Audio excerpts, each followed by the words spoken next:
question I get a lot, and one that confounds business owners and practitioners alike. How do we know if we're getting the best results from our Google Ads campaigns? Let's talk about it.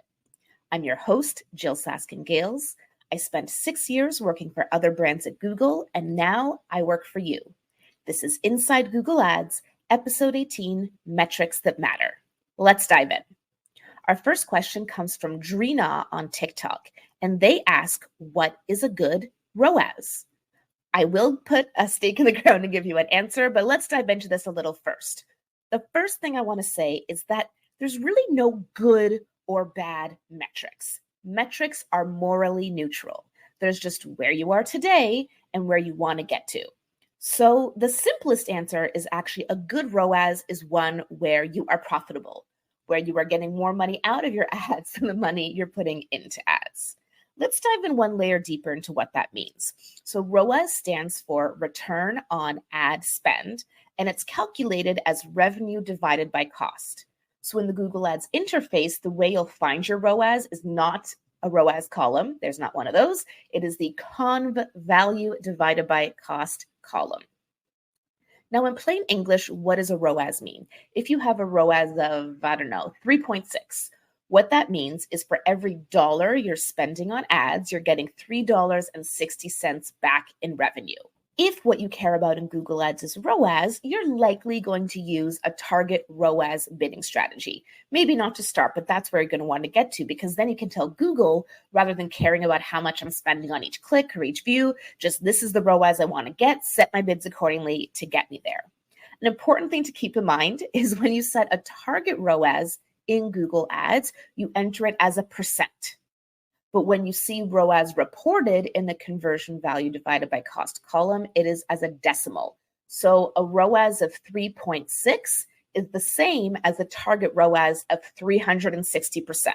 Yes, I did once have a situation with a client where they wanted a ROAS of 3, so they entered their target ROAS as 3%, which is actually 0.03, and not surprisingly, performance really tanked after that. So please don't make that mistake. I had to mention that here. But when you set your target ROAS, it's going to affect your bids, and it's going to affect how scalable your campaign is.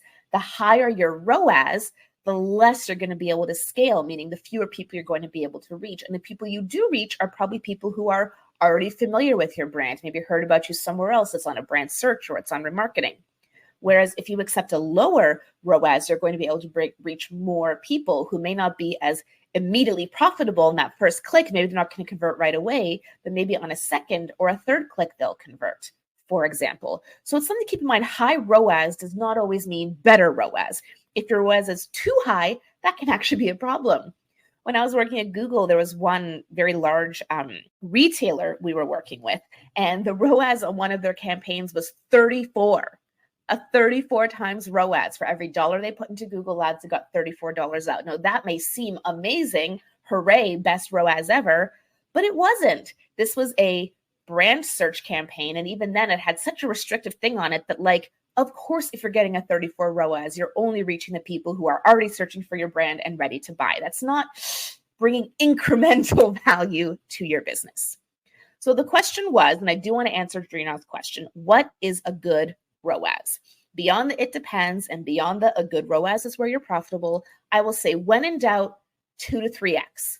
Good ROAS, achievable ROAS with no other context. If you have no idea, that's a good starting point. But in order to get a good idea of what your ROAS should be in Google Ads, I recommend you look at your profitability to understand what your profit margins need to be. I recommend you take into account the lifetime value of a customer, not just the value on a first purchase, and then use that to determine how much revenue you need to get back from every dollar you put into Google Ads. All right, our next question comes from Wooden Art on TikTok, and they ask, what is a decent impression share? I will give an answer, but first I need to say once again, there is no good or bad impression share. Impression share is a diagnostic tool, and all it means is of all the times you could have shown an ad, how often did you show an ad? So if you have an impression share of 15%, for example, that means of all the times you could have shown an ad because someone was searching for your keywords and matched your location targeting, like they were in the eligible audience, you showed an ad 15% of the time. Doesn't mean you got a click, just you got that impression. And then it means 85% of the time you didn't show an ad, even though you were eligible to. When you're looking at impression share, it's helpful not to look at it in a vacuum. You're going to want to add those two additional columns next to it for search lost IS rank and search lost IS budget, because that'll tell you for that 85% impression share you lost, for your lost impression share where you didn't get the impression, why did you lose out on those impressions? Was your ad rank too low, which means your bids were too low, or your quality was too low, or both, or was your budget too low? Keep in mind, though, that if you are on a maximize bid strategy, those columns, the difference between them doesn't really mean anything. But if you're on a manual strategy or a target strategy, they absolutely do mean something. Okay, so for brand search, I like an impression share of at least 80%, because if we're advertising on our brand, right, it's because we want to be there, top of page, when people are searching for us. If there's no one else competing on your brand at all, then I like even 90% plus impression share, and it should not be very expensive to get there. If we're talking about non-brand search, again, there's no good or bad, but just personally, I don't like my campaign level impression share to be less than 10%. Because if we're going to all that effort to optimize these keywords and these ads and settings and all that stuff, and we're not even showing an ad, at least 10% of the time, it's just not worth it to me. So if your impression share is really low, again, that's not bad per se, but it's based on your targeting. So your impression share can get higher by targeting fewer keywords or fewer locations or setting other restrictions. So what is a decent impression share? It's one where you're getting enough visibility, enough impressions to justify all the effort you're putting into your ads. And if you look at your lost impression share, to make sure you're not losing out by an easily fixable problem, like limited by budget when you don't need to be. Now, we've spoken about ROAS, we've spoken about impression share. There are a lot more metrics that could potentially matter to you in your Google Ads results. I talk about this in both my Google Ads courses, Google Ads for Beginners and Inside Google Ads.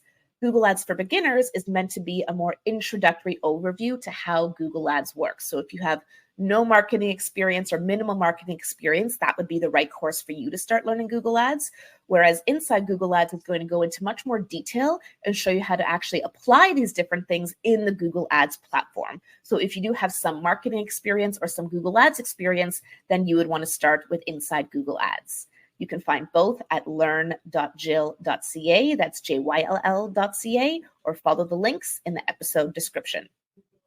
Our last question today comes from BizQuick22 on TikTok, and they say, when I open the dashboard, it's just so much data. I don't know what numbers are most important to pay attention to.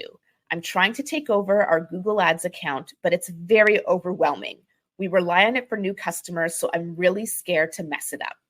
The first thing I want to say, BizQuick22, is you are not alone. The Google Ads interface is very overwhelming. There's more than 100 different columns you could add to your report, and even more metrics you can see in the custom report editor or creating custom columns. We're not even going to go there, okay? So the way I like to break this down is into reach metrics and efficiency metrics. And this is Jyll language, by the way, okay? Not Google Ads language.